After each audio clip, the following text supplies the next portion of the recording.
Picture this: a silk cord tightens around the throat of a sleeping prince in the dead of night. His own brother, the Sultan of the Ottoman Empire, has ordered his death along with 18 other brothers to secure his throne. The year is 1595, and inside the marble halls of Topkapi Palace, fratricide is not just accepted, it is law. What you are about to discover about the private lives of the Ottoman Sultans will shatter every romantic notion you have ever held about palace life and the gilded doors and imperial power. Behind intricate mosaics of the most powerful empire in the world lay secrets so dark, so twisted, that even today historians whisper about them in hushed tones. These were not fairy tale monarchs ruling from ivory towers. These were men who built their dynasties on the blood of their own children, who maintained power through methods that would make Machiavelli himself recoil in horror.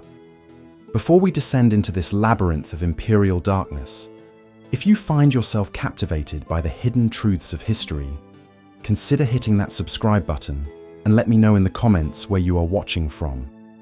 It amazes me that we can explore these ancient corridors of power together, connected across centuries by our shared fascination with the shadows of the past. The Ottoman Empire ruled for over 6 centuries, stretching from the gates of Vienna to the sands of Yemen, from the Crimean Peninsula to the mountains of Algeria. But within the private chambers of the sultans who commanded this vast realm, a different kind of empire existed. An empire built on paranoia, sexual control, and the systematic elimination of threats, both real and imagined. The law that governed this shadow empire was called the Law of Fratricide, and it was as brutal as it sounds. Codified by Sultan Mehmed the Conqueror in the 15th century, this law stated simply that whichever prince ascended to the throne had not only the right, but the sacred duty to execute all of his brothers. The reasoning was coldly pragmatic. Dead brothers could not lead rebellions, could not divide the empire, could not challenge the Sultan's absolute authority. When Mehmed III became Sultan in 1595, he demonstrated the horrific efficiency of this law. On the night of his coronation, 19 of his brothers were strangled with silk cords in their beds. The youngest was barely old. Their 11 years' bodies were laid out in the palace courtyard like a macabre carpet, a testament to the price of Ottoman succession. The silk cords were considered merciful, a privilege of royal blood that spared the princes the indignity of shedding blood on sacred ground. But the fratricide law was only the beginning of the darkness that consumed Ottoman royal families. The very structure of the imperial household was designed to prevent the formation of emotional bonds that might threaten the Sultan's absolute control. Sultans were forbidden from marrying, a restriction that lasted for centuries. Instead, they populated their harems with concubines, women who held no legal rights, no protection beyond the Sultan's momentary favor. These concubines came from every corner of the empire and beyond. Circassian girls with pale skin and golden hair, Ethiopian women whose beauty was legendary, Slavic maidens captured in raids along the empire's northern borders. They arrived at the palace as slaves, their names erased, their identities rebuilt to serve a single purpose: pleasing the Sultan and producing his heirs. The process of selection was methodical and dehumanizing. Girls as young as 12 were examined by palace physicians who checked their teeth like livestock, assessed their potential fertility, and certified their virginity. Those who passed this initial screening entered the lowest ranks of the harem hierarchy, beginning a journey that might lead to unimaginable luxury or swift death, depending entirely on factors beyond their control. Within the harem walls, these young women faced a competition more ruthless than any battlefield. Only a share the handful would ever Sultan's bed. Even fewer would bear his children. And of those fortunate enough to become mothers to potential heirs, many would watch their sons murdered to clear the path for a rival's child.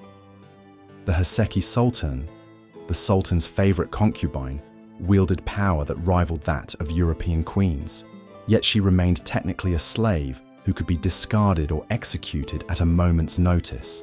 Roxolana, perhaps the most famous of these women, broke centuries of tradition by convincing Sultan Süleyman the Magnificent to marry her, making her the first legal wife of an Ottoman Sultan in over 200 years. Her triumph came at a terrible cost. She orchestrated the execution of Süleyman's eldest son and heir, Mustafa, to clear the path for her own children. The palace records, meticulously kept by Ottoman scribes, reveal the systematic nature of this brutality. Children of the Sultan lived in constant fear, knowing that their father's death would likely mean their own. They were educated in arts and warfare, languages and statecraft, all while understanding that this education might prove worthless if they found themselves on the wrong side of succession politics. The psychological toll on these royal children was devastating. Many developed what palace physicians described as melancholia, a condition that modern historians recognize as severe depression and anxiety. Some retreated into religious extremism, spending their days in prayer and self-flagellation. Others turned to alcohol and opium, substances that flowed freely through the palace despite Islamic prohibitions. Sultan Ibrahim the Mad, who ruled in the 17th century, exemplified the psychological damage inflicted by this system. Confined to the palace for years, while his older brother ruled, Ibrahim emerged from seclusion, mentally shattered.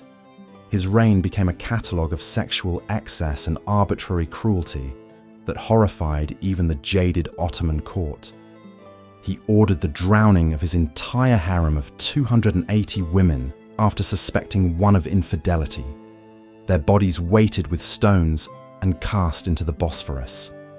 The harem itself was a world within a world, governed by its own laws and hierarchies that outsiders could barely comprehend. The Valida Sultan, the mother of the reigning sultan, ruled this feminine empire with absolute authority. She controlled access to her son, managed the empire's diplomatic correspondence with foreign queens, and often determined matters of war and peace through her influence over the throne. These powerful women maintained their positions through networks of spies and informants that would have impressed any intelligence service. Eunuchs, men castrated as children and raised within the palace walls, served as their agents and enforcers. The head eunuch, known as the Kislar Aga, commanded wealth and influence that made him one of the most powerful figures in the empire, despite his status as a mutilated slave. The castration process itself was another horror hidden within the palace walls. Young boys, often no more than 8 or 10 years old, were subjected to this brutal procedure with a survival rate of less than 1 in 10. Those who survived the operation and the subsequent recovery faced a lifetime of service in an environment to father children who might complicate succession, where their primary value lay in their inability lines. The Ottoman court's relationship with sexuality was complex and contradictory. While Islamic law officially governed the empire, the private practices of the sultans often violated every principle of their religion. Alcohol flowed freely at palace banquets, despite the Quranic prohibition. Male concubines, though never officially acknowledged, appeared regularly in palace records as pages and attendants whose duties extended far beyond their official roles. Palace physicians maintained detailed records of the sultan's sexual health and practices, documents that reveal an obsession with virility that bordered on pathological. Aphrodisiacs and fertility treatments were constant features of palace life, as the production of male heirs remained the primary concern of every sultan's reign. The paranoia that consumed these rulers extended beyond their immediate families into every aspect of palace life. Sultan Murad IV, who reigned in the early 17th century, trusted no one completely, not even his own reflection. Palace records describe how he would change his sleeping quarters multiple times each night, never allowing servants to know which chamber he would occupy. His food was tasted by a rotation of slaves whose sole purpose was to die in his place should poison touch his lips. This same sultan developed an obsession with controlling every pleasure his subjects might enjoy.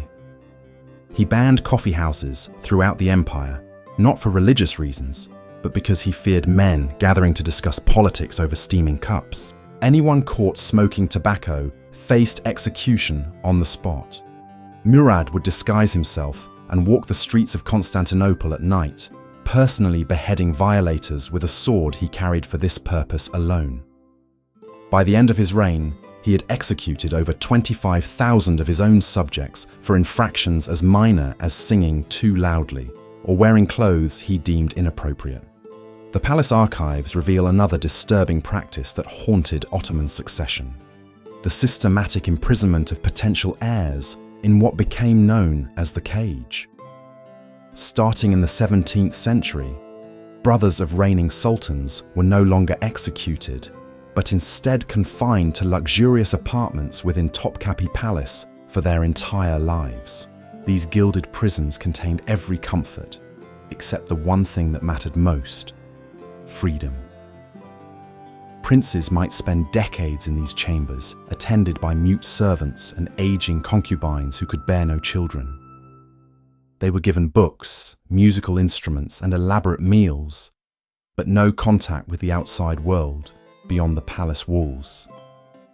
Many emerged from the cage decades later as broken men, their minds shattered by isolation and their bodies weakened by inactivity.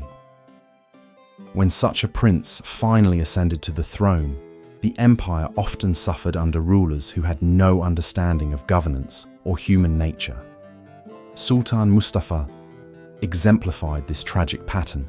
After spending 14 years in the cage, he became sultan at age 27, but proved so mentally unstable that he was deposed within 3 months. Palace physicians described him as speaking to invisible companions and refusing to wear imperial robes because he claimed they burned his skin. He was restored to the throne briefly 2 years later, only to be deposed again when he began throwing coins from palace windows to pigeons he believed were his advisors. The harem's influence on imperial politics created a shadow government that operated through whispers and poisoned wine. The phenomenon became known as the Sultanate of Women, a period spanning nearly 2 centuries when mothers, wives, and concubines effectively ruled the Ottoman Empire from behind ornate screens.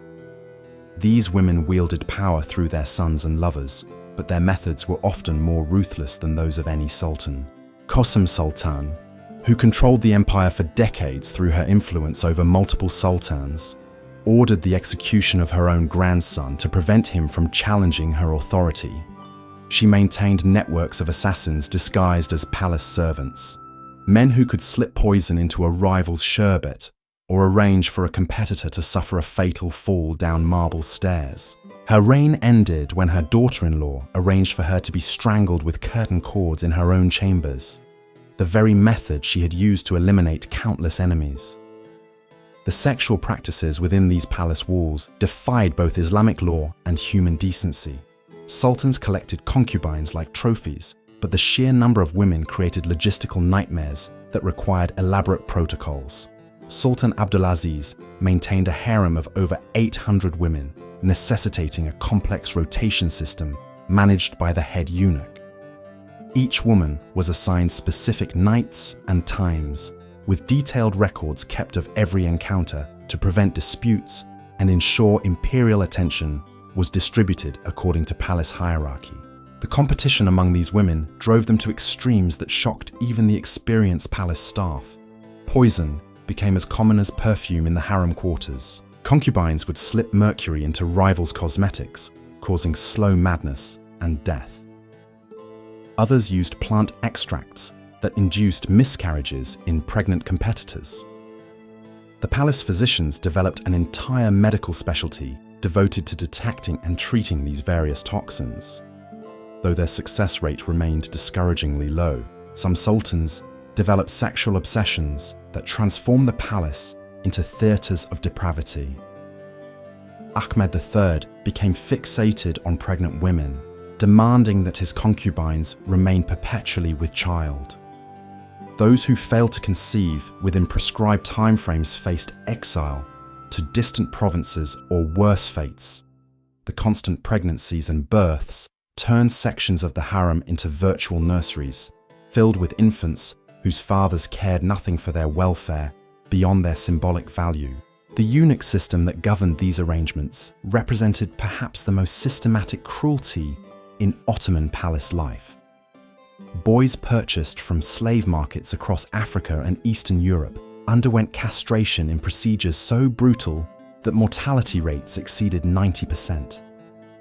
Those who survived faced years of recovery, during which many developed infections that left them permanently disabled. The palace employed hundreds of these mutilated men to guard the harem and manage its complex hierarchy. The shadows that consumed the Ottoman Sultans' private lives reveal a truth more disturbing than any fiction. Absolute power corrupts absolutely, transforming men into monsters and palaces into prisons of human suffering. These dark secrets, buried beneath centuries of imperial propaganda, remind us that behind every throne built on blood and brutality, countless innocent lives were sacrificed to feed the insatiable hunger for control that defines tyranny in every age.